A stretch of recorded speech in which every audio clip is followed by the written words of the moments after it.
Shalom, jemaat yang Tuhan kasihi. Minggu ini kita kembali melanjutkan topik bagaimana kita berjaga-jaga menjelang datangnya kedatangan Tuhan. Nah, salah satunya yang sangat penting adalah jaga hati kita agar kita jangan cinta akan uang. Nah, saudara, sudah disampaikan begitu luar biasa khotbah hari Minggu. Maka mari kita mau praktekkan, saudaraku, bagaimana kita supaya tidak cinta uang. Nah, saudara, hari ini saya mau mengajak kita melihat lebih praktikal bagaimana saudara kita hidup agar tidak dikuasai oleh cinta uang. Nah, tapi ada satu hal yang saya kaitkan.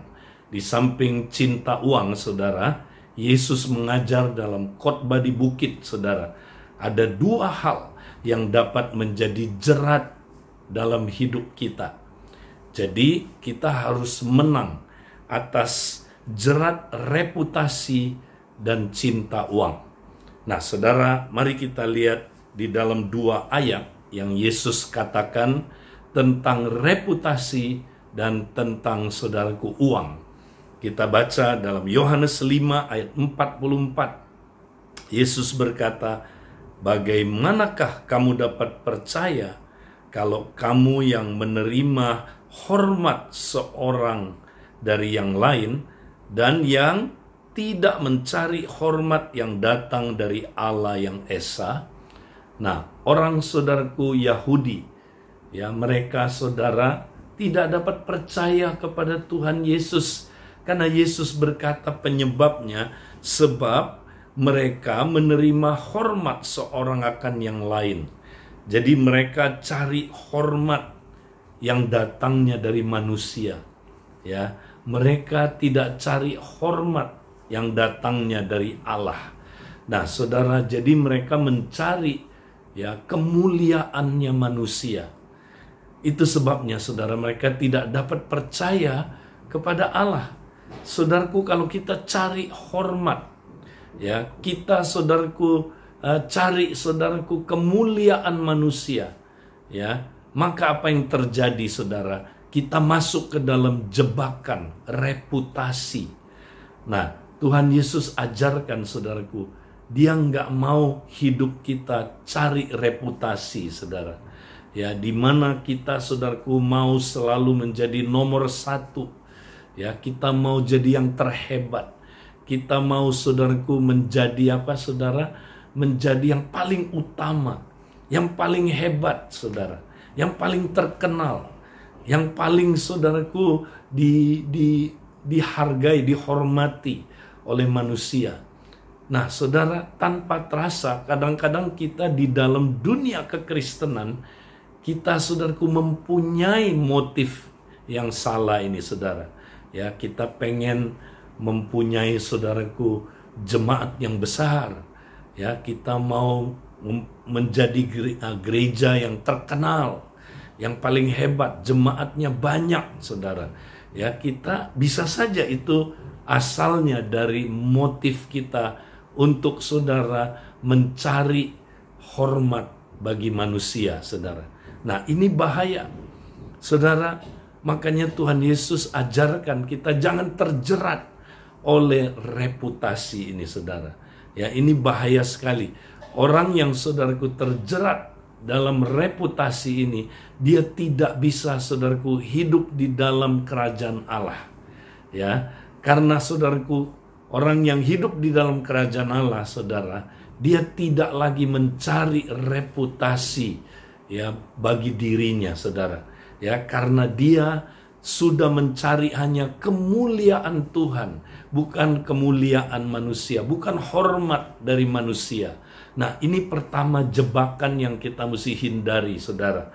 Nah, yang kedua, saudara, ya, jerat yang kedua adalah jerat ya kekayaan. Nah, yang sudah diuraikan, saudaraku, yaitu apa, saudara? Ya, jerat dari mamon. Nah, kita lihat, saudaraku, Yesus berkata demikian di dalam Lukas 16 ayat 14. Ya, kita baca, saudaraku, dikatakan demikian. Semuanya itu didengar oleh orang-orang Farisi, hamba-hamba uang itu, dan mereka mencemooh dia. Lebih mudah ya dikatakan, dan mereka mencemooh dia. Ya, saya bacakan setelah ayat 14, ayat yang ke-15. Lalu ia berkata kepada mereka, kamu membenarkan diri di hadapan orang, tetapi Allah mengetahui hatimu, sebab apa yang dikagumi manusia dibenci oleh Allah. Nah, saudara, orang Farisi, orang Yahudi zaman itu, saudara, khususnya pemimpin-pemimpinnya, mereka sebenarnya cinta uang. Ya, nah udah diuraikan, saudaraku, ya di khotbah hari Minggu, saudara, apa itu cinta uang? Bahayanya cinta uang, saudara. Nah, orang Farisi, ya pemimpin-pemimpin agama waktu itu, saudara, mereka cinta uang. Makanya Tuhan bilang begini, saudara, sebab apa yang dikagumi manusia dibenci oleh Allah. Ya, nah saudara, kita tahu, saudara, betapa bahayanya, saudara, ya cinta uang itu. Apabila kita mau hidup dalam kerajaan Allah, saudara, kita harus menang mengatasi ya jerat cinta uang ini, saudara. Ya, masih ingat di dalam khotbah itu, saudara, dikutip apa yang dikatakan oleh John Calvin. John Calvin berkata demikian, saudara. Apabila kekayaan memegang kekuasaan atas hati, Allah sudah kehilangan kekuasaannya atas hati Anda. Wow. Jadi kalau saudara, ya kita sudah, saudaraku, mengizinkan kekayaan menguasai hati kita. Nah, hati kita itu kaitannya sama manusia roh kita. Maka apa yang terjadi, saudara? Ya, maka Allah kehilangan kekuasaannya atas hati kita. Istilahnya hati kita sudah diambil alih oleh ya kekayaan, saudara, oleh mamon. Jadi kita tidak lagi, saudaraku, dikuasai, diperintah oleh Allah, tapi diperintah oleh mamon. Kita menjadi hamba mamon. Nah, kita tidak hidup dalam kerajaan Allah, karena kerajaan Allah adalah pemerintahan Allah di hati kita. Ya, di manusia roh kita, saudara. Dia memerintah jadi raja. Kalau uang yang memerintah, alangkah berbahayanya, saudara. Nah, karena itu, saudara, kita harus mengatasi jerat kekayaan ini, saudara. Ya, ingat, saudara. Ya, saya sudah sampaikan bahwa, saudara, ya, kekayaan itu mempunyai tipu daya. Mamon itu, saudara, ya, menipu, memperdaya kita. Ya, karena itu kita mesti menang atas tipu dayanya. Ya, kalau kita nggak menang, kita dikalahkan. Akhirnya kita cinta uang, kita masuk dalam jerat yang sangat mengerikan, yang mendatangkan berbagai-bagai duka cita dalam hidup kita, saudara. Nah, karena itu, saudara, hari ini saya mau sampaikan bagaimana praktisnya kita dapat, saudara, mengatasi dua hal ini. Ya, yang pertama adalah jerat reputasi, dan yang kedua adalah, saudaraku, jerat cinta uang. Nah, cara prakteknya Yesus sudah beritahukan kita, saudara, yaitu di Matius pasal yang ke-6. Kalau saudara baca Matius pasal 6 ayat 1, saudara, makanya dia mengajarkan murid-muridnya untuk praktek disiplin rohani. Nah, disiplin rohani pertama yang dia ajarkan kepada murid-muridnya adalah disiplin kerahasiaan. Ya, apapun yang kita lakukan, saudara, ya dalam ibadah kita, saudara, dalam tindakan-tindakan ibadah kita, janganlah karena supaya dilihat orang dan dipuji orang. Nah, ini dia, saudara.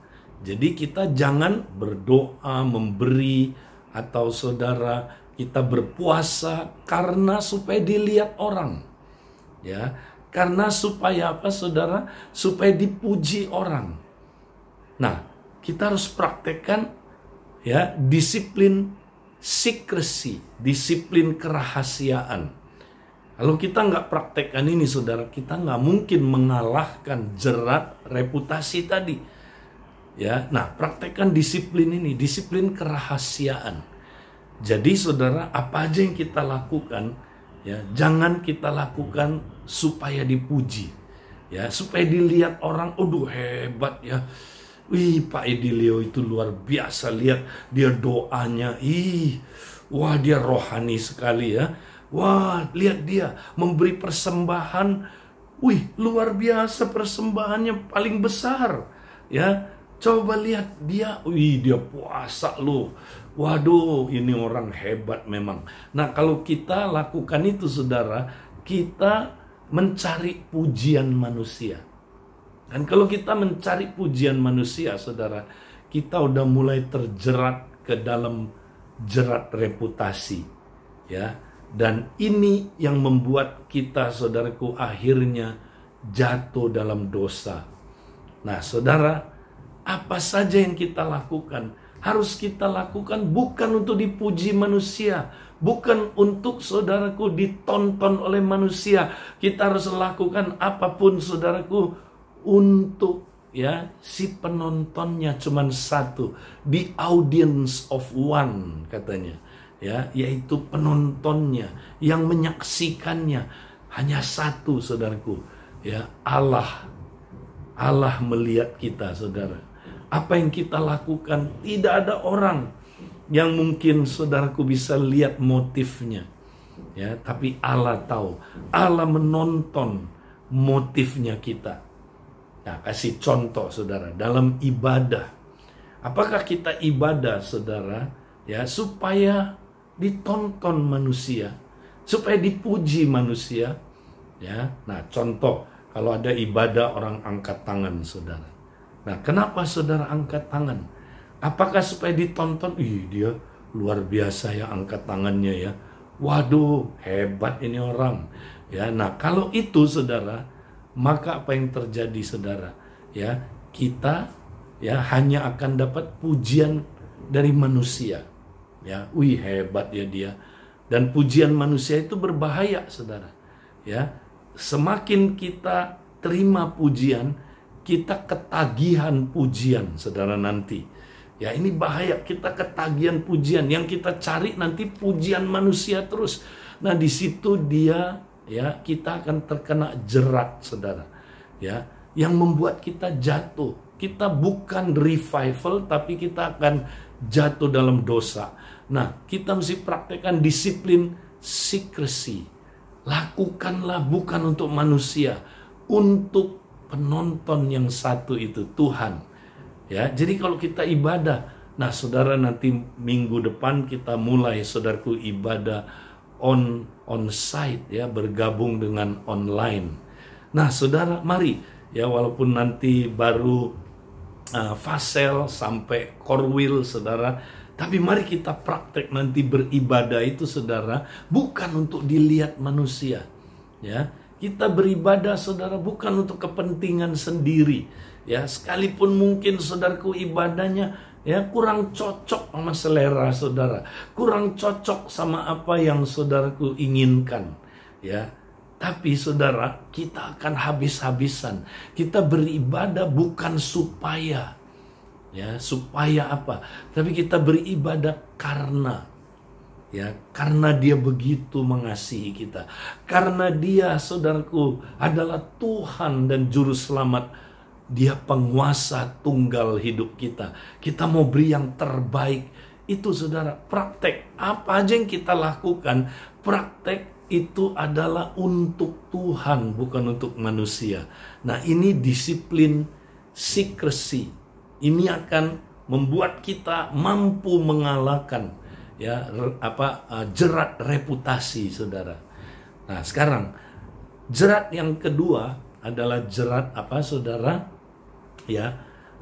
Kekayaan atau keuangan. Nah, bagaimana mengatasi jerat ini, saudara? Kita praktek yang namanya disiplin cara memandang, cara memandang, terutama kita harus praktekkan, saudara, disiplin cara memandang ya uang. Nah, ini penting. Alkitab bilang, saudara, kalau matamu ya single, matamu terang, maka teranglah tubuhmu. Ya, tapi kalau matamu ya tidak baik, ya gelap, saudara, tubuhmu juga gelap. Jadi mata di sini, saudara, berkaitan sama cara pandang, fokus kita. Ya, bagaimana kita melihat uang.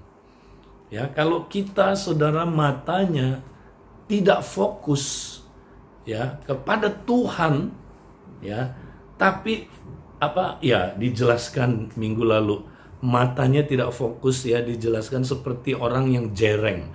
Ini maaf, ini bukan membicarakan orang yang cacat, tapi ini ilustrasi, saudara. Ya, kalau mata kita jereng, tidak fokus, ya, kita mau lihat Tuhan, tapi mau lihat mamon juga. Nah, kita campurkan, saudara. Kita mau mengabdi kepada Tuhan, tapi mau mengabdi kepada mamon juga. Tidak fokus. Nah, akibat tidak fokus ini apa, saudara?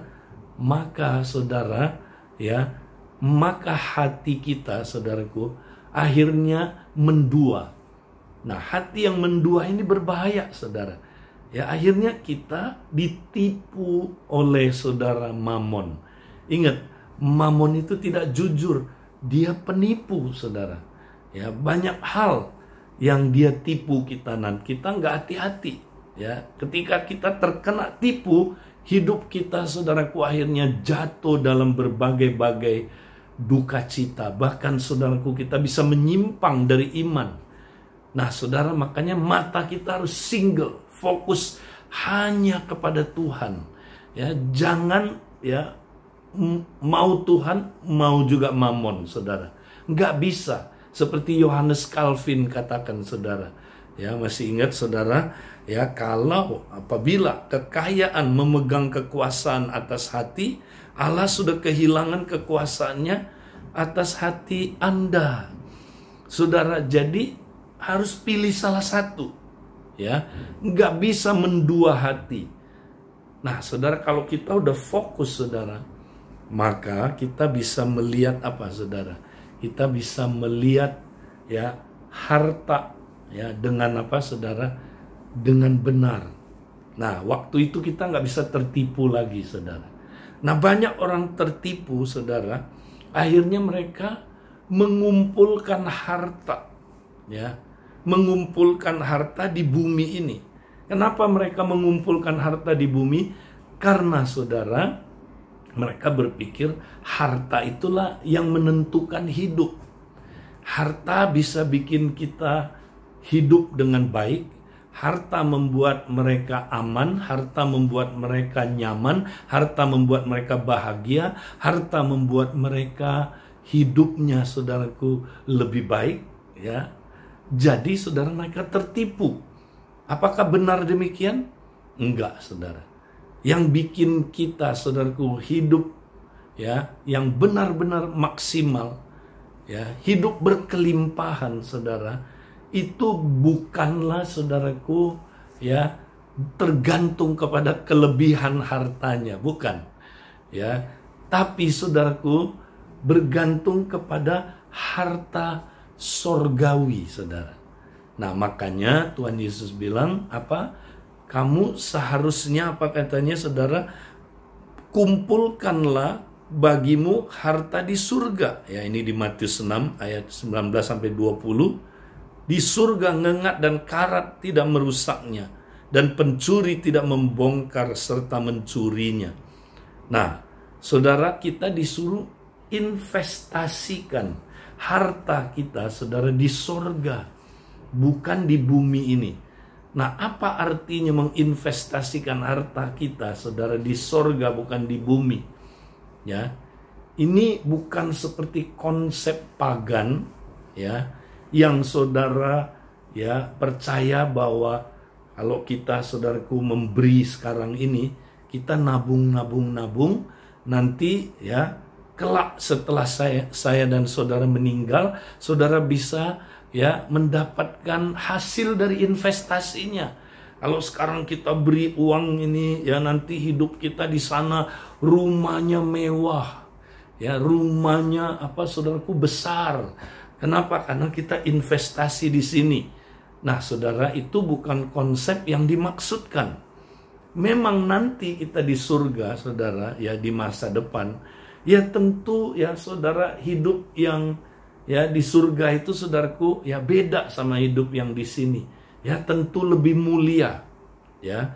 Tapi saudara, artinya konteksnya di sini, saudara, sorga di sini, saudara, ya bukan bicara soal setelah mati, tapi sorga di sini artinya alam roh, ya, yaitu kerajaan sorga sebenarnya, saudara, maksudnya. Nah, masih ingat saudara, kalau saudara baca Ibrani, ya pasal yang ke-12, ya dikatakan di situ kita jangan menolak Yesus yang berfirman dari sorga. Lalu dijelaskan sorga itu apa, saudara? Sorga itu kumpulan dari orang-orang kudus, ya saudaraku, yang rohnya udah sempurna katanya, ya kepada malaikat-malaikat dan kepada saudaraku, ya makhluk-makhluk yang di sorga, saudara. Nah, kita bergabung kepada Yerusalem, ya sorgawi, saudara. Sion dijelaskan di situ. Nah, ini gambaran apa, saudara? Gambaran ya kerajaan sorga. Jadi kerajaan sorga itu, saudaraku, mencakup yang tidak kelihatan ya di sorga, saudaraku, maupun yang di bumi ini yang kelihatan, saudara. Nah, saudara, maksudnya kita mesti investasikan harta kita ya untuk hal-hal yang di sorga, saudara. Ya, untuk hal-hal yang saudara di dunia yang nggak kelihatan ini. Nah, investasi di sini itu artinya ya kita mesti saudaraku, fokus ke hal-hal kerajaan sorga yang tidak kelihatan. Kita mencari perkara-perkara yang di atas, ya bukan yang di bumi ini, saudara. Ya, karena kalau kita investasikan harta kita dengan perkara-perkara yang di atas, saudara, ya, maka nanti, saudara, hidup kita yang di bumi ini, saudara, ya, akan ya dipengaruhi oleh, saudaraku, harta kita yang di alam yang tidak kelihatan, saudaraku. Ya, kalau kita, saudara, praktek disiplin-disiplin rohani, ya, berarti kita, saudaraku, sedang investasi, ya, saudara, kekayaan di alam sorgawi, saudara. Kita makin kaya, ya, kita makin, saudaraku, bertumbuh, ya, dewasa, saudara. Ya, kita lebih mengenal Tuhan. Kita, saudaraku, ya akan, saudaraku, bertumbuh luar biasa. Nah, ini disiplin ini mesti kita praktekkan. Ya, jangan kita, saudaraku, fokus ya kepada yang di bumi. Yang di bumi ini, saudara, secukupnya aja kita hidup, ya. Nah, makanya Yesus ajarkan, lihat, ya saudara, burung pipit, lihat bunga bakung, ya saudara. Mereka itu nggak pernah ya mereka nggak pernah menabung, nggak ada lumbung. Burung pipit nggak pernah menabung, saudara. Ya juga, saudara, ya bunga bakung nggak pernah, saudaraku, ya mereka, saudara, ya melakukan saudara, perkara-perkara ya menyimpan harta di dunia ini, ya. Nah, mereka hidup berdasarkan apa, saudara? Ya, mereka hidup berdasarkan Tuhan sudah sediakan ya di bumi ini, saudara, apa yang mereka perlukan, ya. Makanya mereka, burung pipit, saudaraku, dia sibuk, ya, dia cari saudaraku, ya, dia cari makan pasti dapat, ya, dia nggak pernah khawatir, saudara. Ya, demikian juga bunga bakung, ya, dia indah, saudara. Dia nggak perlu pikirin, ya, bagaimana supaya saya menjadi lebih indah, ya, dengan dengan ya berpakaian yang bagus, saudaraku, dengan hal-hal yang membuat dia lebih agung, lebih saudaraku, lebih bereputasi dan sebagainya, saudara. Tapi dia, ya saudaraku, tenang aja karena Bapaknya, saudara, memperhatikan, ya, Bapak di surga memperhatikan. Bayangkan, saudara, burung pipit, ya, bunga bakung, saudara. Mereka nggak pernah khawatir, ya. Tapi mereka dipelihara. Nah, demikianlah, saudara, kita praktekin disiplin cara memandang. Ya, kalau kita praktekkan ini, saudara, maka kita akan bisa mengatasi, yaitu jerat cinta akan uang. Mari kita semangat praktekkan, saudaraku, minggu ini. Ya, Tuhan memberkati, saudaraku. Haleluya.